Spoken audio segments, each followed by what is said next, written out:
Stéphane Rothenberg n'était pas présent durant tout le tournage de l'épisode de Top Chef, diffusé ce mercredi 22 mars sur M6. Voici pourquoi son absence passe quasiment inaperçue à l'antenne. Une absence presque inaperçue. Ce mercredi 22 mars 2023, M6 diffusera la 4e soirée l'édition 2023 de Top Chef.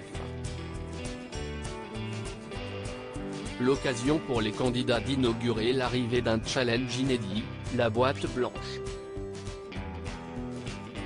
Après la fameuse boîte noire, qui prive les participants de la vue pour identifier la composition d'un plat, cet exercice co-imaginé par le pâtissier Yann Couvreur, les met au défi de réaliser un dessert qui comble les 5 sens, à savoir l'ouïe, l'odorat, le goût, le toucher et la vue.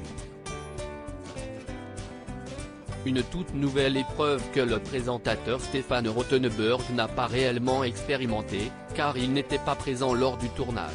Ce qu'on ne devine pas forcément à l'écran. Top Chef 2023, Stéphane Rothenberg ne participait pas à l'émission, nous explique Yann Couvreur interrogé par Télé Loisirs. Yann Couvreur révèle en exclusivité, c'était une émission à laquelle Stéphane Rothenberg ne participait pas, donc je me suis retrouvé un peu tout seul, en fait. Évidemment il y a toute la production et la régie qui m'aidaient. Mais ils m'ont laissé guider l'épreuve, affirme le pâtissier. Pourtant, tout au long dans cette deuxième partie de l'épisode on pourrait croire que le présentateur a bien assisté à toute la scène, car on le voit parler dans l'oreillette du juge, depuis la régie. Yann Couvreur était bien en contact avec quelqu'un, mais pas avec l'animateur. Dans la boîte blanche, tout était guidé par la production qui était dans l'oreillette, confie-t-il. La séquence a donc été rejouée ensuite par celui qui pilote aussi Pékin Express.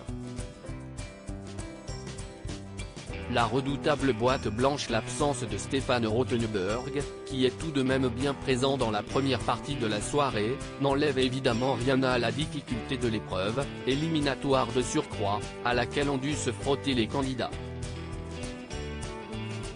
Avec la boîte blanche, je voulais vraiment les faire travailler sur une expérience sensorielle, où aucun sens ne soit oublié.